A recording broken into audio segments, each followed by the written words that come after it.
Hello അസ്സലാമലൈക്കും. ഇന്ന് നമ്മൾ രണ്ട് ടൈപ്പ് സോസ് ആയിട്ടാണ് വന്നിട്ടുള്ളത്. ടൊമാറ്റോ സോസും അതുപോലെ തന്നെ സോയാ സോസും. നമ്മളെപ്പോഴും യൂസ് ചെയ്യുന്ന രണ്ട് ടൈപ്പ് സോസുകളാണ്. അപ്പോൾ അതിന് വേണ്ടിയിട്ട് നമ്മൾ തക്കാളി സോസാണ് ആദ്യം ചെയ്യുന്നത്. അതിന് വേണ്ടിയിട്ട് തക്കാളി 1 കിലോന് എടുത്തിട്ടുണ്ട്. തക്കാളി എടുക്കുമ്പോൾ നല്ല പഴുത്തിട്ടുള്ള നല്ല തക്കാളി നോക്കിയിട്ട് തിരഞ്ഞെടുക്കാം.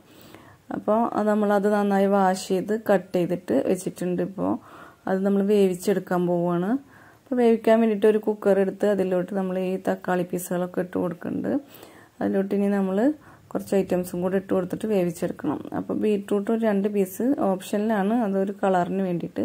അതുപോലെ ഒരു സവാളയുടെ പകുതി, പിന്നെ ഒരു 3-4 വെളുത്തുള്ളി, ഇഞ്ചി ഒരു ചെറിയ 2 പീസ് ഇട്ട് കൊടുക്കുന്നുണ്ട്. അതുപോലെ ഒരു 1/2 കപ്പ് വെള്ളവും കൂടെ ചേർത്തിട്ട് 2-3 വിസിൽ വരെ നമ്മളിതൊന്ന് വേവിച്ചെടുക്കണം. ഇപ്പോൾ നമ്മൾ വേവിച്ചെടുത്തിട്ടുണ്ട്. ഇപ്പോൾ തക്കാളിയൊക്കെ നന്നായിട്ട് തന്നെ ഉടഞ്ഞ് കിട്ടിയിട്ടുണ്ട്. ഇനി ഇത് നമ്മൾ ഒന്ന് തണുക്കാൻ വേണ്ടിയിട്ട് ഒന്ന് വെയിറ്റ് ചെയ്യണം. നന്നായി തണുത്തതിന് ശേഷം നമ്മളത് മിക്സിയിലിട്ടിട്ട് അതൊന്ന് അടിച്ചെടുക്കണം. ഇപ്പോൾ നന്നായി തണുത്തതിന് ശേഷം ഞാൻ മിക്സിയിലോട്ട് ഇട്ട് കൊടുക്കുന്നുണ്ട്. നന്നായിട്ട് ഗ്രൈൻഡ് ചെയ്തെടുക്കുകയാണ്. എന്നിട്ട് അതൊന്ന് അരിച്ചെടുക്കുക. അരിച്ചതിൻ്റെ എന്തെങ്കിലും തരികൾ പോലെ ഉണ്ടെങ്കിൽ അതൊക്കെ ഒന്ന് മാറ്റണം. എന്നിട്ട് വെറും ആ ജ്യൂസ് മാത്രമായിട്ട് എടുക്കുന്നുണ്ട്. വെള്ളമൊന്നും ചേർത്തേണ്ട, ആ ഒരു വെള്ളത്തിൽ തന്നെ നമ്മളത് നന്നായിട്ട് അരിച്ചെടുക്കുകയാണ്. അപ്പോൾ അതെല്ലാം നമ്മൾ അരിച്ചെടുത്തിട്ടുണ്ട്. ഇതിലോട്ട് നമുക്ക് ആവശ്യത്തിനുള്ള ഉപ്പും മധുരം എരിവ് പുളിയൊക്കെ നമ്മൾ ചേർത്തി കൊടുക്കണം.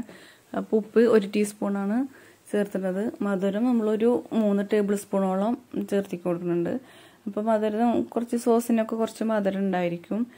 പിന്നെ എരിവിന് കാശ്മീരി ചില്ലി ആണെങ്കിൽ 1 ടേബിൾ സ്പൂൺ, അതല്ലെങ്കിൽ ഒരു പകുതിയൊക്കെ മതി, 1/2 ടേബിൾ സ്പൂണൊക്കെ മതി. കാരണം ഒരുപാട് എരിവ് ഉണ്ടാവില്ല. എരിവ് കുറച്ച് മുന്നിലായിട്ട് നിൽക്കില്ല. പുളിയും മധുരമായിരിക്കും സോസിന് കൂടുതലായിട്ടുണ്ടാവുക. പിന്നെ വിനീഗർ 3 ടേബിൾ സ്പൂണ് വിനീഗറും കൂടെ ചേർത്തിട്ടുണ്ട്. ഇനി നിങ്ങളുടെ ടേസ്റ്റിനനുസരിച്ചിട്ട് മധുരത്തിലും ഉപ്പിലും പുളിയിലും ഒക്കെ നമുക്ക് വ്യത്യാസം പെടുത്താം. കൂടുതലോ കുറവോ വേണമെങ്കിൽ അങ്ങനെ ചെയ്യാം. ഒരു പീസ് പട്ട 3 ഗ്രാമും കൂടെ ഇട്ട് കൊടുക്കുന്നുണ്ട്. എന്നിട്ട് ഇതൊന്ന് നന്നായിട്ടൊന്ന് കുറുക്കിയെടുക്കണം. അപ്പോൾ ഇത് കഴിഞ്ഞിട്ടുണ്ടെങ്കിൽ ഇത് ഫ്ലേവറിന് വേണ്ടിയിട്ടാണ്, അത് എടുത്ത് കളയുകയും ചെയ്യാം. അപ്പോൾ സോസൊക്കെ നന്നായി വറ്റി വന്നിട്ടുണ്ട്. അതൊന്ന് ചെക്ക് ചെയ്യാൻ വേണ്ടിയിട്ട് നമുക്കൊരു പാത്രത്തിലോട്ട് തിരി എത്തിച്ച് കൊടുത്തിട്ട് അത് ജസ്റ്റ് ഒന്ന് ഇങ്ങനെ കവിത്തി നോക്കുക. അപ്പോൾ അതങ്ങനെ ഒലിച്ച് വരുന്നില്ലെങ്കിൽ നമ്മളുടെ സോസ് കറക്റ്റായിട്ടുണ്ട്. അപ്പോൾ നമ്മളുടെ ടൊമാറ്റോ സോസ് റെഡി ആയിട്ടുണ്ട്. ഇനി നമ്മൾ സോയാ സോസാണ് ചെയ്യുന്നത്. ഈ ടൊമാറ്റോ സോസും സോയാ സോസും ഒക്കെ നമ്മൾ വീട്ടിൽ എപ്പോഴും യൂസ് ചെയ്യുന്ന ഐറ്റംസാണ്. അപ്പോൾ നമ്മൾ വാങ്ങിച്ച് ചെയ്യണവരാണെങ്കിൽ ഇനിയും അത് വീട്ടിൽ ചെയ്യാൻ നോക്കുക. എത്രയും പെട്ടെന്ന് തന്നെ നമുക്കത് ചെയ്തെടുക്കാവുന്നതേ ഉള്ളൂ. ഒരുപാട് പണിയൊന്നുമില്ല. പെട്ടെന്ന് കുറച്ച് ഇൻഗ്രീഡിയൻസും ആവശ്യമുള്ളൂ. ഇതിന് വേണ്ടിയിട്ടൊരു ഡ്രൈ ആയിട്ടുള്ള ഒരു എണ്ണമയൊന്നും ഇല്ലാത്തൊരു പാൻ അടുപ്പത്ത് വെച്ചിട്ട് ഒന്ന് ചൂടാക്കി എടുക്കുകയാണ്. ഇതിലോട്ട് നമ്മൾ ഒരു 2 ടേബിൾ സ്പൂണ് പഞ്ചസാര ഇട്ട് കൊടുക്കണം. ഷുഗർ കാരമലൈസ് ചെയ്യാൻ വേണ്ടിയിട്ടാണ്. അപ്പോൾ പഞ്ചസാര ഇടുമ്പോൾ ഇങ്ങനെ കൂട്ടിയിട്ട് ഒന്ന് ഇങ്ങനെ പരത്തി ഇട്ട് കൊടുക്കുക. ഒന്ന് സ്പ്രെഡ് ചെയ്ത രീതിയിൽ ഇട്ട് കൊടുക്കുക. നമ്മൾ ഇളക്കി കൊടുക്കുകയൊന്നും വേണ്ട. അങ്ങനെ കുറച്ച് നേരം വെച്ചിട്ടുണ്ടെങ്കിൽ അതിൻ്റെ സൈഡിൽ നിന്നൊക്കെ ഇങ്ങനെ ഉരുകി വരുന്നതായിട്ട് കാണാം. പഞ്ചസാര ഇങ്ങനെ ഉരുകി വരുന്നതായിട്ട് കാണാം. ലോ ഫ്ലെയിമിൽ ഇട്ട് വെച്ചാൽ മതി. ഇനി നമ്മൾ കൂടുതലായിട്ട് ഈ സൈഡിലൊക്കെ പഞ്ചസാരയുള്ളതൊന്നും അങ്ങോട്ട് തട്ടിയിട്ട് കൊടുക്കുന്നുണ്ട്. മേലെ കിടക്കുന്നതൊക്കെ ഒന്നിങ്ങനെ ഒന്ന് പരത്തിയിടുന്ന രീതിയിലൊന്ന് ഇട്ട് കൊടുക്കുന്നുണ്ട്. അപ്പോൾ അതൊക്കെ ഷുഗറൊക്കെ ഇങ്ങനെ അത് അലിഞ്ഞ് വരൽ തുടങ്ങിയിട്ടുണ്ട്. ഇനി ഇങ്ങനെ വലിഞ്ഞ് വന്ന് തുടങ്ങിയാൽ നമുക്കൊന്നുകൊണ്ട് ഇളക്കി കൊടുക്കാം. ഇതൊന്ന് കളറൊക്കെ മാറി ഒന്ന് ഷുഗർ ക്രിസ്റ്റലൊക്കെ നന്നായി അലിഞ്ഞ് അതിൻ്റെ കളറൊക്കെ ഒന്ന് മാറി ഡാർക്ക് ബ്രൗൺ കളറാവുന്നത് വരെ കരിയാതെ ശ്രദ്ധിക്കുക. അടുപ്പിൻ്റെ അടുത്തുനിന്ന് പോകാൻ പാടില്ല. ഇതൊക്കെ അടുപ്പത്ത് വെച്ചിട്ടുണ്ടെങ്കിൽ നമ്മൾ പെട്ടെന്ന് തന്നെ ചെയ്തെടുക്കേണ്ട സംഭവമാണ്. അപ്പോൾ അതിങ്ങനെ ബ്രൗൺ കളറായിട്ട് കിട്ടിയിട്ടുണ്ട്. അപ്പോൾ നന്നായി കളറൊക്കെ മാറിയാൽ നമുക്കിതിൽ ഒരു 1/4 കപ്പ് വെള്ളം ഒഴിച്ചു കൊടുക്കുമ്പോൾ സൈഡിൽ നിന്ന് ഒഴിച്ചു കൊടുക്കുക. പെട്ടെന്ന് അതിലേക്ക് വെള്ളം ഒഴിക്കുമ്പോൾ ഒന്ന് പൊട്ടിത്തെറിയൊക്കെ ഉണ്ടായിരിക്കും. അപ്പോൾ അത് ശ്രദ്ധിച്ചിട്ട് ചെറുതായിട്ട് കുറേശ്ശെ സൈഡ് വഴിയൊന്ന് ഒഴിച്ചു കൊടുക്കുക. അപ്പോൾ അത് നന്നായി ഒന്ന് രണ്ടും കൂടിയിട്ടൊന്ന് മിക്സ് ചെയ്ത് കൊടുക്കുക. വെള്ളവും കാരമലും കൂടിയിട്ട് നന്നായി മിക്സ് ചെയ്ത് കൊടുത്തതിന് ശേഷം അതിലൊരു 2 നുള്ള് ഉപ്പിട്ട് കൊടുക്കുന്നുണ്ട്.